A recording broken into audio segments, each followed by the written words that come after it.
All right, bearings are off. That ended up taking me about an hour. This side I struggled with because I broke the bearing and then I ended up cutting it, taking a cold chisel, popping it. So this side I didn't even try the puller. I just sliced it. I didn't even go all the way through. I just sliced about maybe 2/3 of the way, maybe 3/4 of the way. Took a cold chisel, whacked it like 3 times, and boop, it just popped off.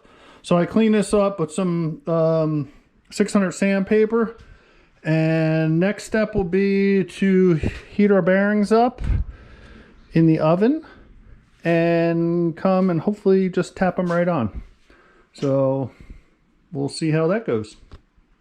We'll show you when we do it. All right, bearings are on.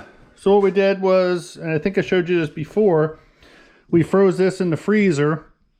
Then we heated all 3 bearings up in this old tray that I had. It was an old bacon tray that Denise gave me. And we heated it up to 350 while we ate breakfast this morning. So about 10-15 minutes, and got the bearings nice and hot. Put the shim back on there. This literally just dropped on. Didn't even have to touch it. That dropped on. These I had to use the old bearing part and tap it on with the hammer. It was a little persuasion. I mean, I'm sure a press would have been better, but still got the job done. That's the important thing. So bearings are on. Got new carrier bearings, new pinion bearings. So we are ready to go with install. What I'm going to do now is I'm going to put these 2 races in the freezer, and that way that'll make them a little easier getting them into there, because that one's kind of deep. It's going to be kind of interesting getting down to drive it in, but we'll get it. All right, we will pick you up once we get the pinion back into the housing, and then comes the fun part of doing the crush collar. I do have my inch-pound wrench. I'm missing one fitting for that though. I need I need to go from 1/4 inch to 3/8 inch, not down, up. So it's opposite of a normal thing. So we'll figure it out. I'm sure I have one somewhere, and we'll show you once we get the races and the pinion back in the housing. All right, we got everything cleaned up, ready for reassembly. Cleaned all this out, sprayed everything down. I didn't have any brake clean. I use lacquer thinner, which I use a lot. Still have to put the races in. I have them in the freezer, which will help with installation. Cleaned all that out. Got to put that race still in. And just cleaned the cover area off. And the caps, what I did, I cleaned the bolts. Ran them on a flat surface, make sure there's no burrs on them. Kind of just like putting a engine together. Just make sure they're perfectly flat on a flat surface. Just a little sandpaper, like 220, and just back and forth just to make sure they're perfectly flat. And gonna get the races out of the freezer, put the races in, and then we'll be ready to drop this pinion in and hopefully set the depth on this. Well, the depth's already set, just set the preload. But like I said, I got everything sprayed down, everything's clean. Try to be as clean as possible. It's not a very clean shop, and it's not like putting an engine together, but still, the tolerances are not like an engine, but still try to be as clean as possible. So get the pinion in, and we'll go from there. All right, we got the pinion all in, got the crush collar crushed. See, that was the old one, that was the old nut. Got a little Loctite on there. Put grease on the splines, grease on the seal, and just a little bit of oil on the bearings so you can get proper preload. So you can see it's all nice and clean in there. That works like that. And then what we do is we check this with the inch pound. And this is where you need a beam wrench, torque wrench, not a click type. So this is just inch pounds. And as you can see, it's about 23, 24 as it turns. So from what I read, I wrote everything down. This guy says 25. Another spec I saw 16 to 29. So that's right in between. They are new bearings, so they'll loosen up a little bit, but I don't think that's bad at all. Like I said, once it's going, it's about 25. So you want to make sure you got proper preload so that doesn't back off. And that's really key with the rear end when you're doing this. So hopefully we're good with that. As you can see, we cleaned up our flange, just threw a little paint on it, ran tap through, made sure all the bolts were clean. So next thing we will do, if we don't kill ourselves, is we will drop in the center section, and then hopefully we'll be able to use the factory shims on the side to get the right backlash. So once we get that dropped in, we'll show you.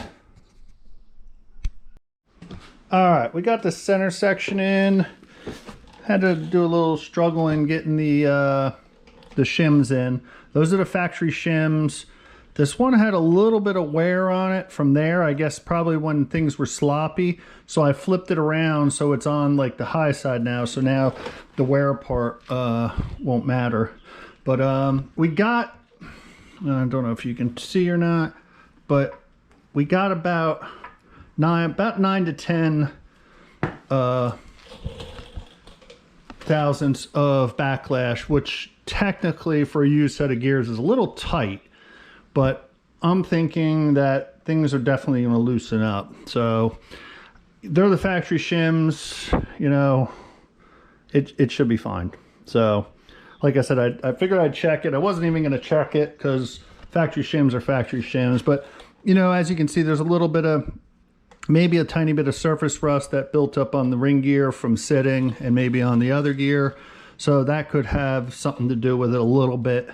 But I got these, they're not totally torqued down. They're just snugged down to about 50 to check this and to seat the bearings. But we're going to go with it. I think it'll be okay. I think it should be fine. So like I said, I'm going to take these off, put a little Loctite on them, and then put them back in, and we're gonna send it. So we will fill it up now. Well, once I get this all torqued down and taken apart, we'll fill it up with gear oil now. Holds 3.5 quarts. We'll do that now. That way we don't have to struggle through the fill hole, not fuel hole. We still have to clean our cover. We'll do that. Put this back together. And then I got a broken bolt there I got to drill out, and a couple other things. Got to still put the axles in, put the bolts back in them. We'll get that back together, and once we do that, we'll show you before we put it in. All right. All right, that rear is officially done. We just washed it off. As you can see, it is raining outside, so we will not be able to paint it today.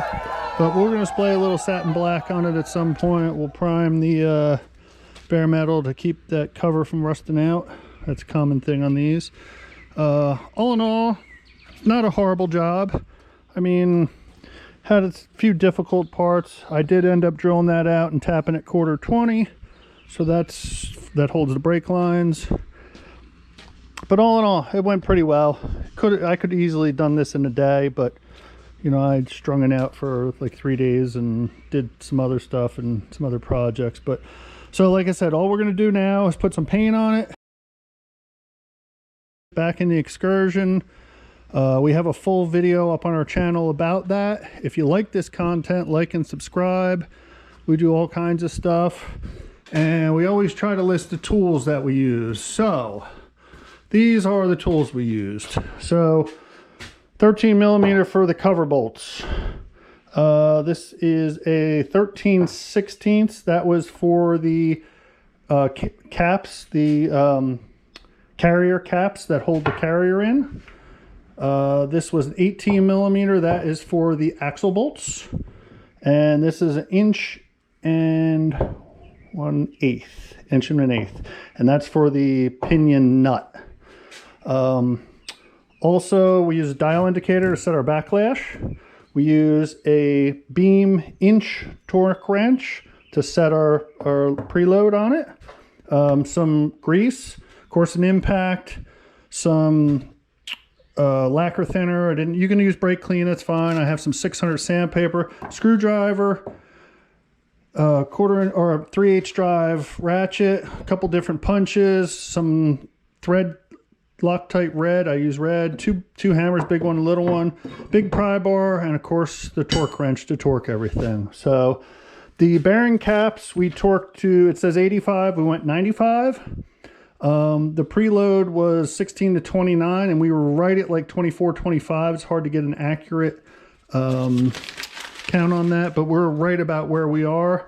We had approximately 10 inches of backlash on the ring and pinion, which is a hair tight for a set of used gears, but I got a feeling it'll wear in no problem. Of course, you need safety glasses, lots of rags.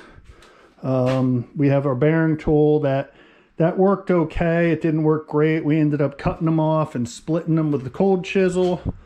Like I said, we froze the pinion and we heated the bearing. That came right off, and when we put it on, we had the pinion in the freezer for like 2 days, and I heated all the bearings to 350 for about 20 minutes, and the pinion bearing dropped right on, no problem. Shim underneath of it, of course, and the other ones I had to beat on, but they went right on with a hammer, and kept the old bearings so I can use them to bang on. But that's about it. I think that's going to wrap it up for the Excursion 10.5 limited slip rear rebuild. And we'll maybe show you when we get it in, but like I said, we have a video on that. So be sure to like and subscribe, and have a good one.